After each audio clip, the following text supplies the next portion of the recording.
Welcome back, everybody, for another deep dive. This time, we're going to be tackling something that is super important for any informed citizen, and especially for... We're talking about India's Council of Ministers. Yes. And we're not just going to, list out names and positions and what they're all about. Right. We're going to actually dive deep into how this whole system works. Absolutely. The hows and the whys. The whys, yeah. The engine of the government. Exactly, and why this is such a crucial part of the Indian government. Yeah.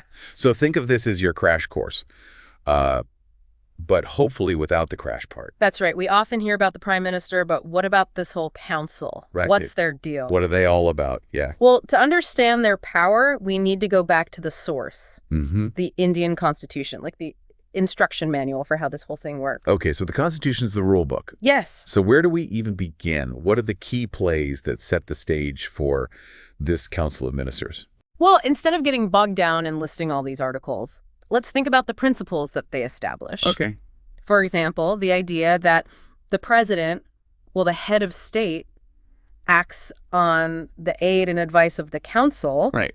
That's a huge point. Huge. It establishes where the real executive power lies. Yeah. And this is enshrined in Article 74, by the way. Oh, okay. So it's like the president is the figurehead, but the Council of Ministers, with the prime minister at the helm, are the ones actually calling the shots? Calling the shots, that's right. But Council of Ministers, that sounds like a pretty broad term. It is. So who are all these ministers? And is it just like one big team where everyone has equal say? Not quite. It's more like a multi-layered system with different levels of responsibility. Okay. You've got your cabinet ministers, the top dogs, each heading a major ministry like defense or finance. Okay. They're the key decision makers. Right. Think of them as the captains steering the ship. Okay, so the cabinet ministers are at the helm. That's right. What about everyone else on board?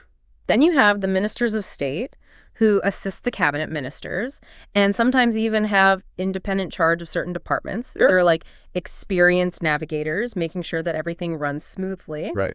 And then finally, there are the deputy ministers who provide support to both the cabinet ministers and the ministers of state, handling specific tasks and projects. I see. So it's not a flat structure. It's more like a very intricate ecosystem. An ecosystem. With different actors playing different roles. Exactly. But with so many players, Yeah. how do we make sure that they're all on the same page Right. and accountable for their actions? That's where the concept of collective responsibility and individual responsibility comes in. Okay. The entire council is collectively responsible to the Lok Sabha, meaning if a no-confidence motion passes, the entire council resigns. Whoa. It's high stakes. Yeah. And this principle has really shaped Indian politics in some profound ways. Right. It's not just some theoretical concept. It's got real-world consequences. Think about the historical instances where entire governments have fallen due to this very principle. Exactly. And that kind of brings up another question for me. Yeah. Which is, what about individual accountability for these ministers? Can they just hide behind this collective? Not really. That's where individual responsibility kicks in. Okay. A minister can be removed by the president on the advice of the prime minister if they're not performing or if there's a disagreement. Okay. Remember that high-profile case a few years back when a minister publicly disagreed with a certain policy and ended up resigning? Oh, yeah.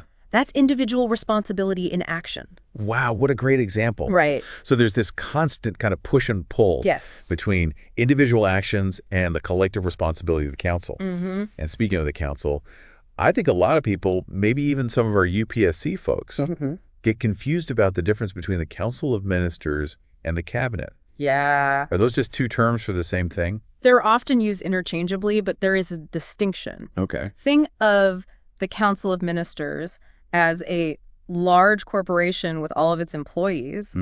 The cabinet is like the executive board, the top-tier decision makers within that larger entity. So all cabinet ministers are part of the Council of Ministers. Yes. But not everyone on the council is a cabinet minister. Precisely. The cabinet is the smaller core group within the larger council. Okay. Responsible for making those crucial decisions that affect the entire country. So if we're sticking with that corporate analogy, Yeah. the cabinet is calling the big shots, setting the direction. and the rest of the Council of Ministers is responsible for carrying out that plan. You got different levels of decision-making and responsibility within a complex system. This is already giving me a much clearer picture of how things work at the top levels of Indian governance. And we've only just scratched the surface. Oh, really?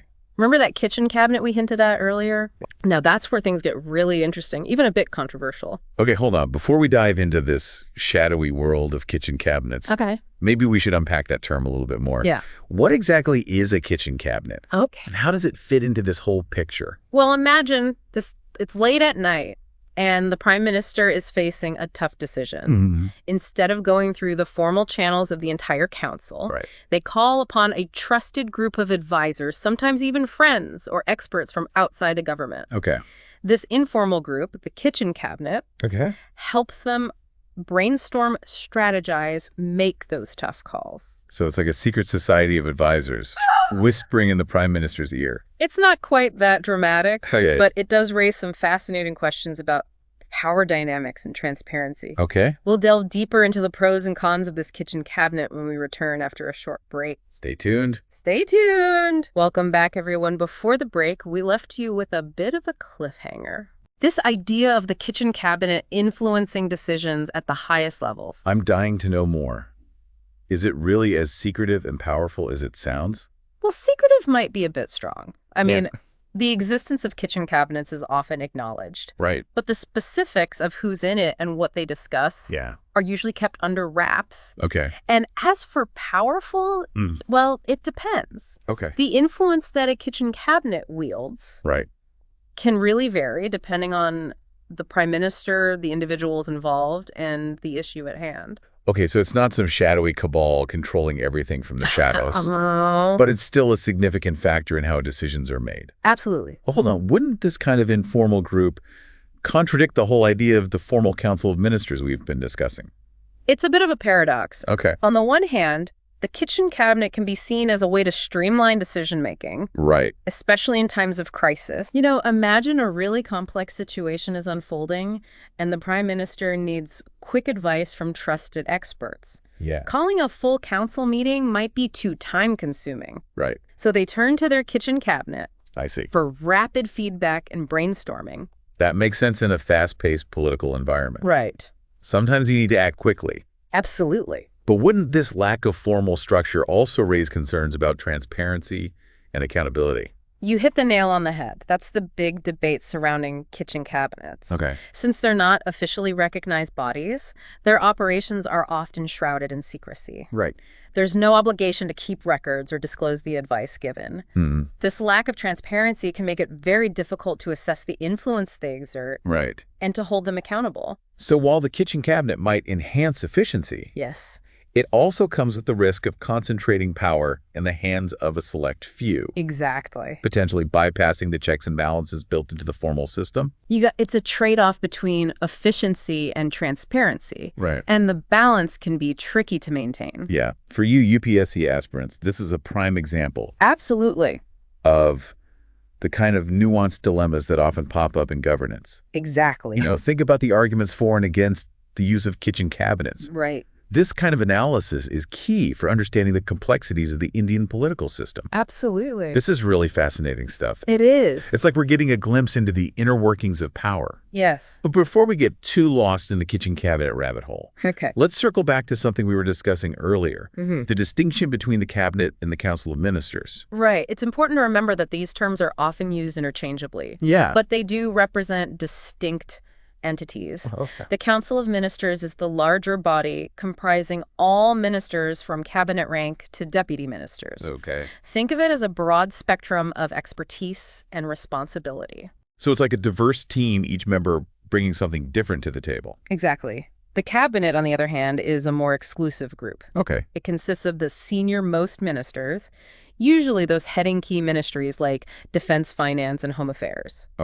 They are the ones making those high-level policy decisions that shape the country's direction. So if the Council of Ministers is the entire orchestra, the cabinet is the conductor leading the ensemble and setting the tempo. That's a great analogy. Yeah. Each player is important. Right.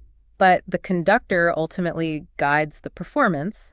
And just like A conductor needs to be aware of all the instruments and their capabilities. Yeah. The cabinet needs to consider the expertise and perspectives of the entire council when making decisions. Now, this whole discussion about the council